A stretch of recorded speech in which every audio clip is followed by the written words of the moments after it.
Hi y'all, and welcome back to Cammy's Kitchen. Today we are making one of my favorite hearty comfort foods, pot roast. To start, we are going to take the time to mix together a delicious dry rub for our chuck roast. Once it's mixed, we will coat our meat generously and set it aside to let all those flavors sink in. While the meat is resting and soaking up all those delicious seasonings, we will move on to our fresh vegetables.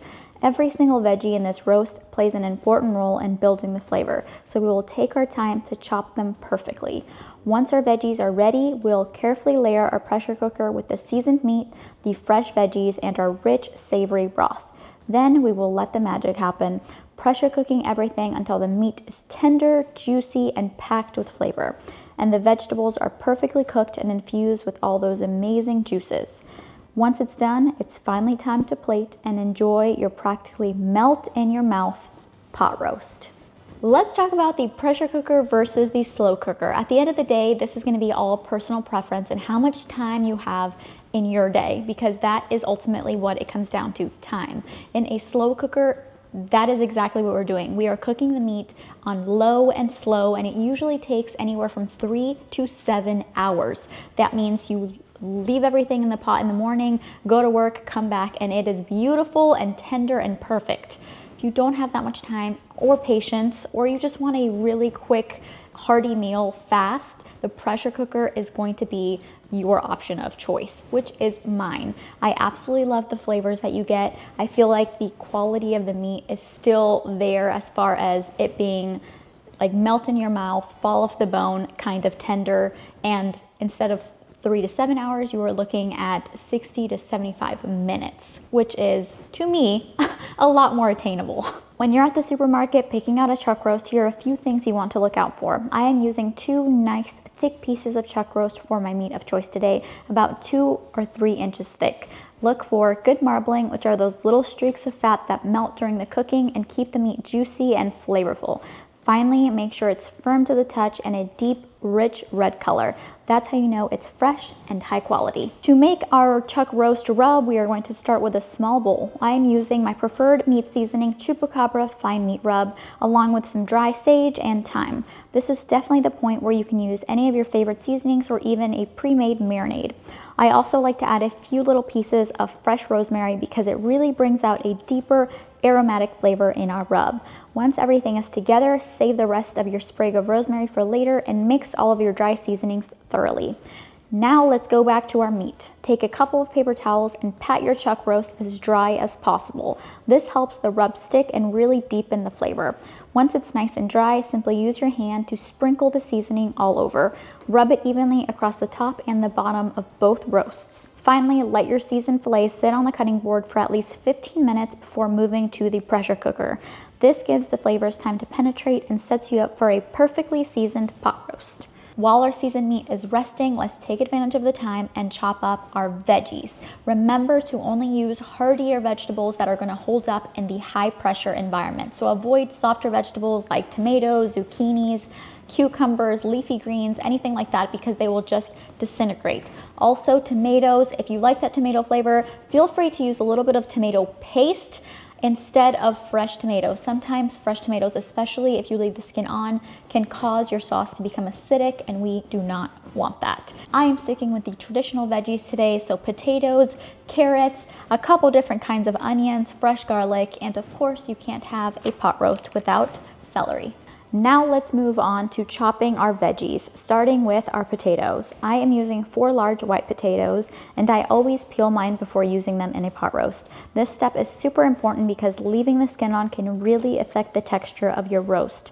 Once they're peeled, I like to cut them into 4 or 5 pieces, and don't worry, they absolutely do not have to be perfect. One of the best things about a roast is getting all the different sizes and shapes of veggies in every bite, so don't feel pressured to make everything uniform. Next up are our carrots. I am using some large carrots today, but feel free to use baby carrots if that's the look that you prefer. Personally, I love the flavor of the larger carrot, and I like, as I mentioned with the potatoes, that you get those variations in size and texture that make each bite of your roast so comforting and delicious. Now let's move on to the onions. You'll notice that I'm using a handful of different onions in this roast, and that is intentional. I want to maximize as many flavor profiles as possible while everything cooks down in the pressure cooker. I'm starting off with half of a white onion, cutting it very small. Unlike the potatoes and the carrots, I do not want big chunks of onion in my pot roast. I just want the flavor they bring. Next is half a shallot. It is similar to the white onion, but the flavor profile is softer and sweeter, and it has its own unique richness. Adding it gives us another dimension to our sauce, and I absolutely love the depth that it brings. After that, I am adding some green onion. If you have seen any of my other videos, you know that I have to have green onion in basically every single one of my dishes. Green onion is much milder compared to other onions, but it has a very distinct flavor on its own. Plus, I love the pop of green that it adds to our veggie mixture. It brightens everything up without overpowering the dish. Now for the fresh garlic, and this is something I do not recommend skipping. Garlic is the base of so much flavor in the pot roast. I'm using 3 cloves today, but if you want a stronger garlic flavor, feel free to use more. The more garlic, the richer and more aromatic your roast will be.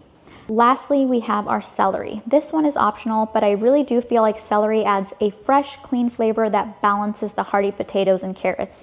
I'm using 2 stalks and chopping them fairly small so we get that subtle crunch and a little burst of freshness in each bite. Holy cow, y'all, that was a lot of chopping.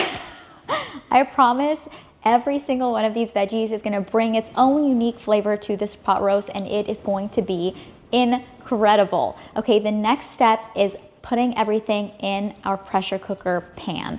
This is very important. A lot of people think that you need to put your veggies on the bottom and the meat on the top. I guess it's personal preference. I believe that because the meat is so heavy and we want it to develop as much flavor as possible, we want it to be as close to the bottom as possible. Therefore, my preferred layering goes as follows. First, add a generous amount of preferred cooking oil to the bottom of your pressure cooker. I am using avocado oil. Then go all in with your very finely chopped aromatics. The garlic, the shallots, green onion, and white onion. These are the veggies most likely to completely break down during the cooking, especially since they're sitting right at the bottom of the pot, and that is exactly what we want. They'll melt into the sauce that gives us all that deep, rich flavor without adding any chunky texture. Next, in goes our seasoned chuck roast. And wow, I definitely underestimated the size of my pressure cooker because these are massive.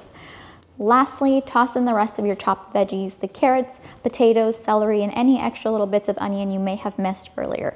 There's no particular order here. I just scatter them in naturally, then finish everything off with the remaining sprig of rosemary from earlier. Now that we have everything in our pot, the only thing that's left is to add our broth. The reason that we need some kind of liquid in the pressure cooker is because without liquid, the pressure cooker cannot create steam. And essentially, the steam is really what tenderizes your meat and cooks all of your veggies.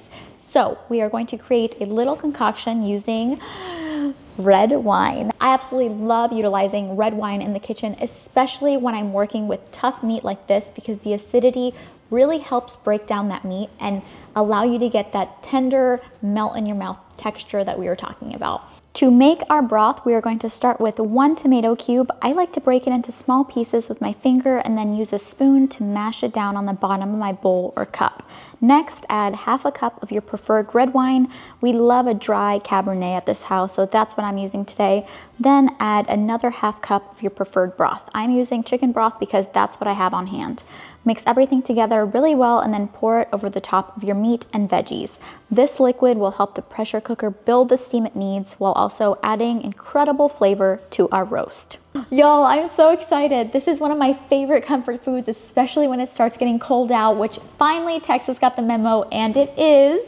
So this is super exciting. Any meal that I can make where I can get my protein and get the side in at the same time, and it can be done in under 2 hours, sign me up. That is my kind of recipe.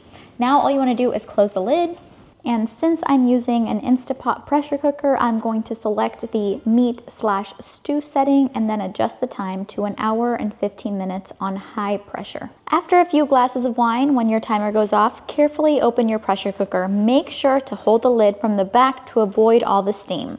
This can really hurt if you're not careful. Now take a spatula or a fork, I'm using a fork, and check the tenderness of your meat. If you can gently pull from one side and it starts to come apart on its own, then it's ready. If it's not quite there yet, simply put the lid back on and let it cook for another 30 minutes. If your roast is exactly where you want it to be, like mine, it is time to plate. Oh my gosh, y'all. I can't even begin to describe how soft this meat is. I mean, you guys can see, I'm not even putting any force on this fork and it's just completely falling apart. I am so excited. The potatoes held their shape perfectly and the carrots mostly did as well. And the smell in my kitchen is absolutely incredible. Now comes the best part. It is time to taste, y'all.